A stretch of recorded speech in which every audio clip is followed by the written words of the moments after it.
Benjamitas versus Israel, a guerra civil mais sangrenta da Bíblia, antes de começarmos esta história intensa e perturbadora. Inscreva-se no canal Guerras da Bíblia. Curta este vídeo e ative o sininho para não perder nenhuma batalha, personagem ou guerra que marcou as Escrituras. A guerra entre os benjamitas e o restante de Israel não começou com exércitos marchando ou espadas desembainhadas. Começou com decadência moral. Começou com a frase que ecoa repetidamente no livro de Juízes.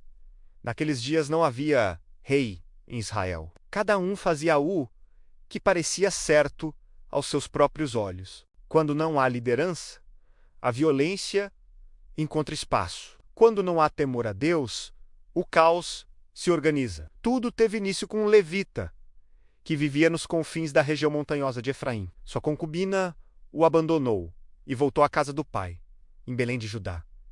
Após meses, o levita foi buscá-la. O retorno, porém, seria marcado por uma noite que mudaria a história de Israel para sempre. Ao anoitecer, recusaram-se a ficar entre estrangeiros e buscaram abrigo em Gibeá, cidade da tribo de Benjamim.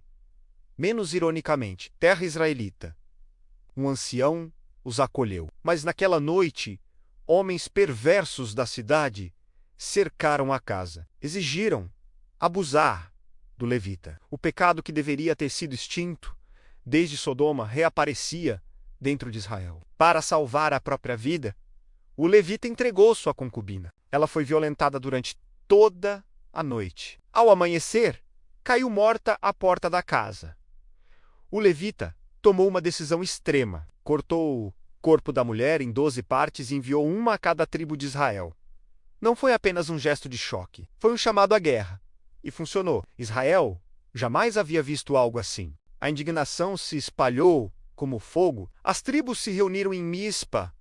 Pela primeira vez desde a conquista, Israel se unia contra si mesmo. Quando questionados, os líderes de Benjamim recusaram-se a entregar os culpados. Preferiram proteger criminosos a preservar a justiça. Foi nesse momento que a crise moral tornou-se guerra civil. Israel reuniu 400 mil homens de guerra, armados com espadas, lanças, escudos e arcos. Benjamim, embora pequeno, reuniu 26 mil guerreiros, incluindo 700 homens canhotos, especialistas em fundas, capazes de acertar um fio de cabelo sem errar. As armas da época eram simples, mas mortais. Espadas curtas de ferro, lanças longas, escudos de couro endurecido, arcos e fundas. O combate era corpo a corpo, brutal, sem piedade. Não havia trincheiras, não havia diplomacia, apenas sangue. Antes da batalha, Israel consultou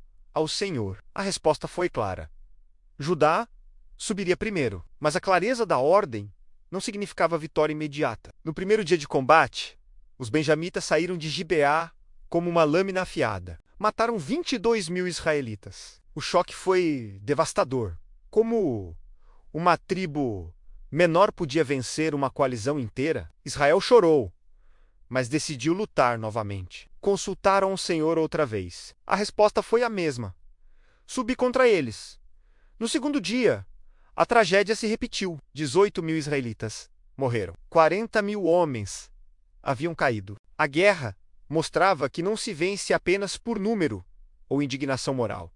Deus estava disciplinando toda a nação. Somente então Israel entendeu que precisava mais do que força. Precisava de arrependimento. Jejuaram, choraram, ofereceram sacrifícios. Buscaram ao Senhor com temor real. E então veio a terceira batalha.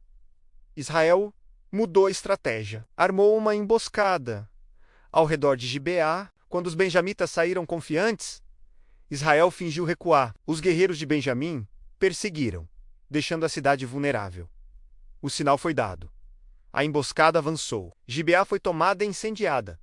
A fumaça subiu ao céu. Quando os benjamitas olharam para trás, era tarde demais. Cercados, foram esmagados. A batalha transformou-se em massacre. 25 mil homens de Benjamim morreram naquele dia. Apenas 600 sobreviveram, fugindo para o deserto de Rimon.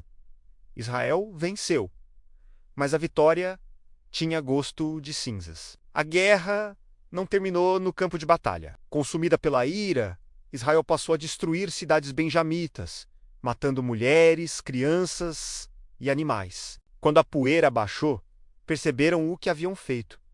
Quase exterminaram uma das 12 tribos. O arrependimento veio tarde. A dor substituiu a fúria.